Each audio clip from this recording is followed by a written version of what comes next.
St. Vincent de Paul was born in 1581 of a poor family in Gascony.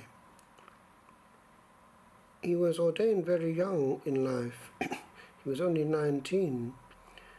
We're in the period here immediately after really the Council of Trent, so it took a while for things to be established in the proper order as we know them now, with a whole well-organized system of preparation and seminary. But he was on a ship on a journey and was kidnapped and taken to Tunisia, where he had to work as a slave.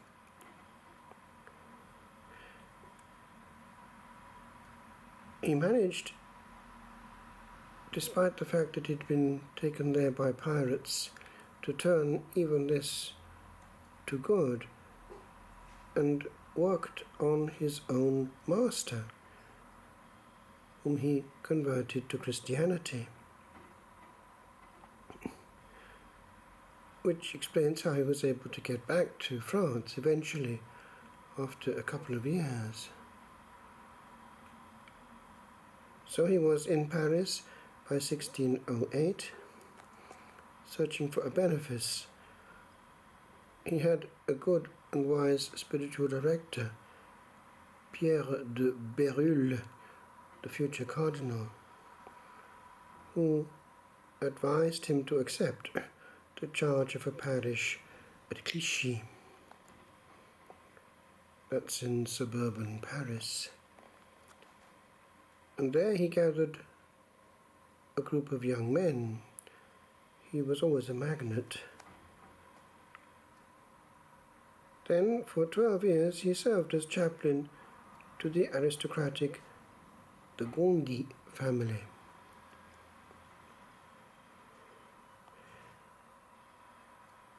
During that period, he suffered a crisis of temptations against the faith, but overcame them, and he was able to engage in an apostolate among the men who worked on ships.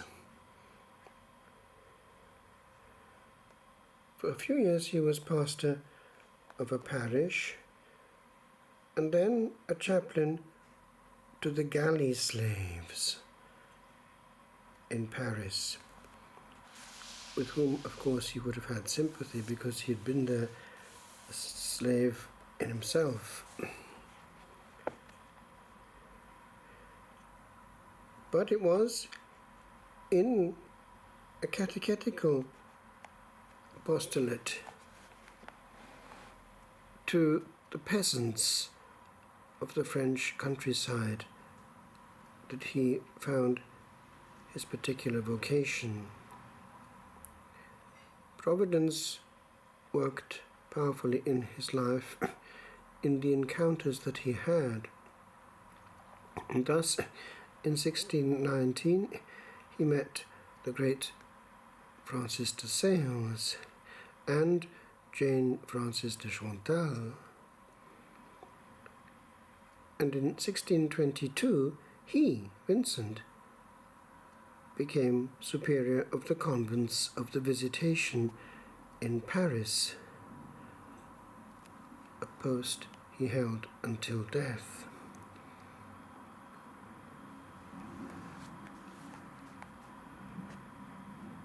In 1625, he gathered together a group that would be the basis of the Congregation of the Mission, known now as the Vincentians. These were both priests and brothers, and the congregation was to engage in parish missions among the poor and uneducated. The congregation was approved by Rome in 1633, and its headquarters established in the Priory of Saint-Lazare, which explains how in France they are referred to as the Lazaristes.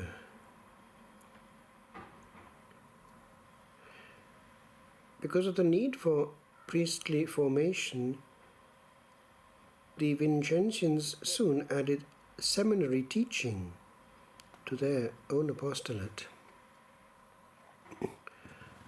So, bit by bit, the way of Trent is coming into operation. A whole system where there's to be no more chaos, but only well-formed priests.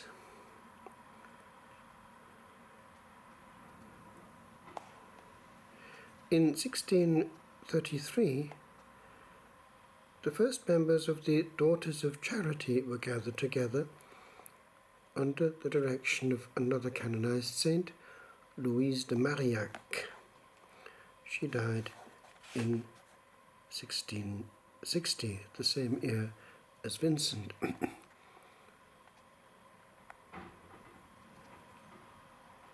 These women were to be engaged in a social apostolate and works of charity.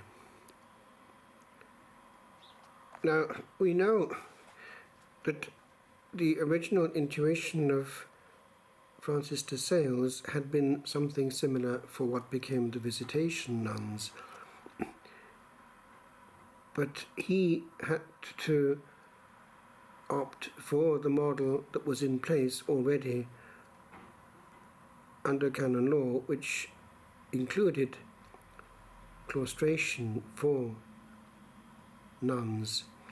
It was this saint, a contemporary, Vincent de Paul, who had the intuition that there would be a way around that, and thus it was that he opted not to have perpetual vows, but yearly renewable promises, which meant that theoretically they weren't in the same category, and the Daughters of Charity had therefore the possibility of acting directly upon the community.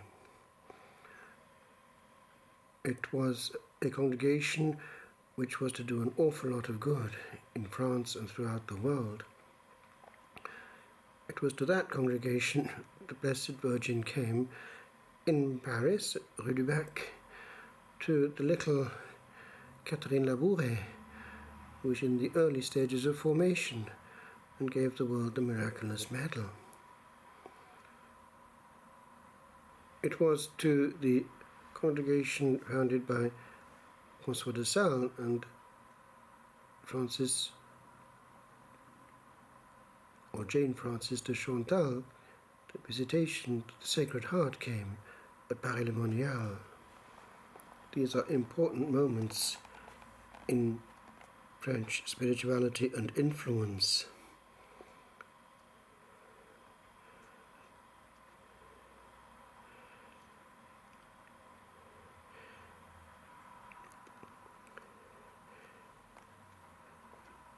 Vincent de Paul died in the autumn of this year, 1660, and was canonized by Pope Clement XII in 1737. Leo XIII named him patron of all charitable works throughout the Catholic world. And we were given bits of his spirituality to pick up on in formation in France, notably his question of exercising charity in a balanced and calm and serene way, which can be summed up in his own words, which are read actually on this day for his feast, coming from his own pen. The service of the poor, he says, is to be preferred to all else, and to be performed without delay. Now, sine mora is the Latin, which we find in another context in much earlier spiritual writing. St. Benedict wants the monks to obey the voice of God in the bell at the first strike thereof, and to go to the place of prayer without delay. Here we have another angle on it. sine mora. If at a time set aside for prayer, medicine or help has to be brought to some poor man, go and do what has to be done with an easy mind, offering up to God as a prayer. Do not be put out by uneasiness or a sense of sin because of prayer interrupted by the service of the poor. For God is not neglected if prayers are put aside, if God's work is interrupted in order that another such work may be completed. Our novice master at the Chartreuse put it thus: On quitte Dieu pour Dieu. One leaves God for God. Therefore, says St. Vincent, when you leave prayer to help some poor man, remember this, that the work has been done for God. Charity takes precedence over any rules. Everything ought to tend to it above all, since it is itself a great lady. What it orders should be carried out.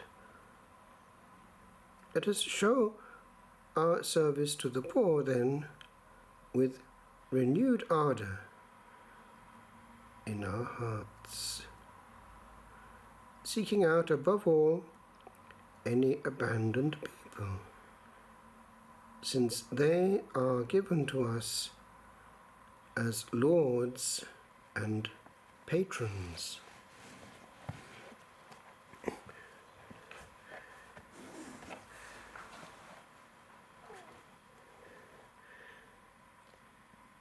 Catherine Labouré, Saint Catherine Labouré, is a good example of that spirituality outlived in the hiddenness of Reuilly, one of their houses in the Paris area. She just lived there, hiding her secret of the apparitions, dedicating herself to the old people, the clients that they had. And her superior did say in her report that she did very well her work, fait très bien son travail. And the superior wasn't inclined to give praises, so that meant that it was very, very true. That, by the way, is important because it shows that even mystic souls are anchored in reality. And charity is very concrete. The parishes that have the Vincent de Paul as part of their weekly activities are greatly helped because they do help the poor practically. And they do also have a spirituality which undergirds the activity. He was charity incarnate, and it is a grace that we can ask for ourselves.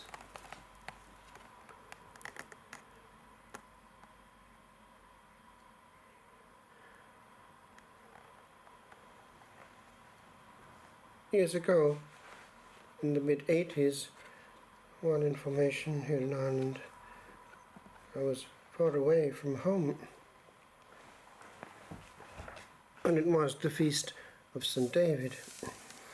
And one of the nuns who had the care of the students at the college, Oscray College there, next to the Abbey, was very kind and out of the blue baked a tart for me on the novitiate on the feast of St. David. We were 5 information novitiate at that time, and I was so moved that I wrote this to thank her, because an act of kindness is grace-filled also, and the Lord delights in being treated well in the brethren. An act of kindness, Sister Anthony's tart for the 1st of March.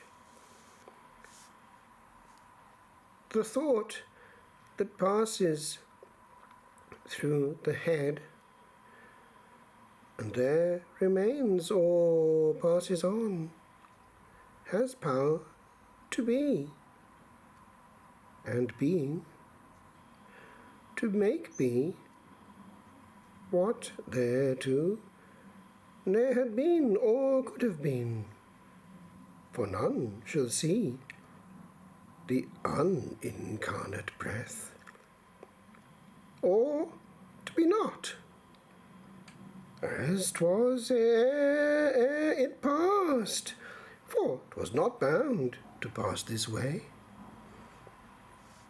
'Twere easily forgot the madness of the uncalled for calling sound. And yet, sweet sister, sister of a child too long without a home that spoke of home, the mother in thee hid 'neath wimpled, mild and quiet smiling, let not this wind roam into the oblivion whence it came.